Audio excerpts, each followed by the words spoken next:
इस साल के अंत में मध्य प्रदेश, राजस्थान, छत्तीसगढ़ और तेलंगाना में विधानसभा चुनाव है और इस बीच इंडिया की बैठक मुंबई में 31 अगस्त और 1 सितंबर को हुई। बैठक में विधानसभा चुनाव और 2024 लोकसभा चुनाव में एनडीए को हराने के लिए मास्टर प्लान भी तैयार किया गया।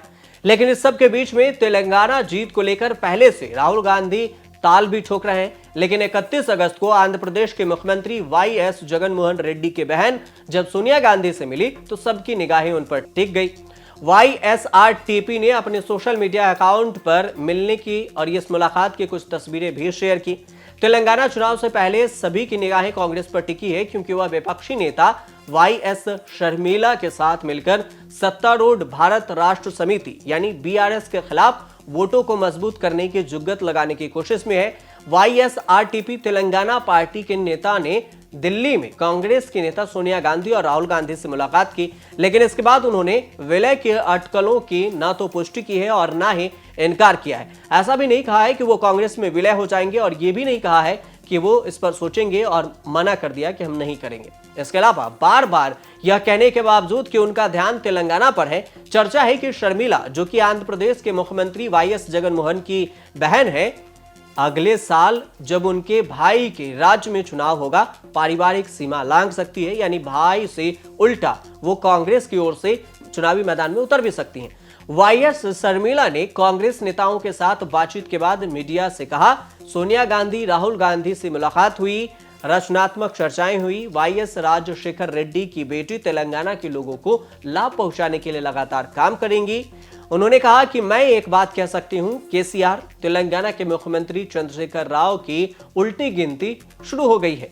शर्मिला ने जोर देकर कहा कि उनका एक सूत्रीय एजेंडा तेलंगाना में केसीआर के शासन को समाप्त करना है। कांग्रेस के पूर्व मुख्यमंत्री वाईएस राजशेखर रेड्डी की बेटी शर्मिला ने वाईएसआर परिवार का या राजन्ना राजयम को राज्य में लाने के बाद जुलाई 2021 में वाईएसआरटीपी की शुरुआत की थी, जिसमें वे उनकी पार्टी दोनों चुनावी रूप से शामिल हुई। यह सत्तारूढ़ पार्टी का निशाना साधने के लिए तेलंगाना में 3800 किलोमीटर की पद यात्रा भी निकली थी। दिल्ली यात्रा के बाद उन्होंने यह भी कहा कि मेरे सारे प्रयास तेलंगाना के लिए हैं, मैं लोगों की स्थिति में सुधार के लिए यह सब कर रही हूं, इसलिए तेलंगाना के गठबंधन से उन्हें फायदा होगा। सबसे दिलचस्प बात यह है कि वाईएसआरटीपी के प्रवक्ता कोंडा राव रेड्डी ने कहा कि वो पार्टी की वरिष्ठ नेता शर्मिला की दिल्ली में गांधी परिवार से मुलाकात के बारे में अभिज्ञ है, मानी उनको जानकारी नहीं है। वाईएसआरटीपी प्रमुख ने हाल ही में कर्नाटक के मुख्यमंत्री डीके शिव कुमार और महासचिव केसी वेणुगोपाल समेत कई कांग्रेस के नेताओं से मुलाकात की थी। तब चर्चा थी कि राज्यसभा सीट हासिल करने या आंध्र प्रदेश में अपने भाई को टक्कर देने के लिए वो बातचीत की है। रेड्डी ने अपनी भाई की राजनीतिक गतिविधियों से खुद को दूर भी रखा है।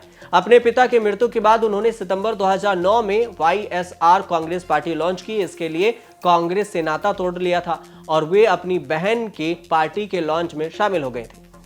यदि शर्मिला वास्तव में कांग्रेस में विलय करती हैं तो इससे उनके इलाके में बीआरएस विरोधी वोटों को मजबूत करने में मदद मिल सकती है, जहां उनकी भावनात्मक अपील है। खासतौर पर वाईएसआर के वफादारों के बीच में हो सकता है। वह खम्बम के प्लेयर के से चुनाव लड़ना चाहती हूं या फिर जहां पर कांग्रेस का कुछ प्रभाव हो, लेकिन प्रोफाइल को बढ़ावा देने के लिए आवश्यकता हो सकता है कि वो वैकल्पिक राह चुने और सिकंदराबाद से ही अपने भाग्य आजमाए। आपको यह भी बता दें कि अंत में कि 119 सीटों वाले तेलंगाना में चुनाव इसी साल के अंत में होने हैं। देखना यह होगा कि तेलंगाना की सरकार केसीआर को कांग्रेस अलग कर पाती है, हटा पाती है या नहीं। आप देखते रहिए न्यूज़ तक।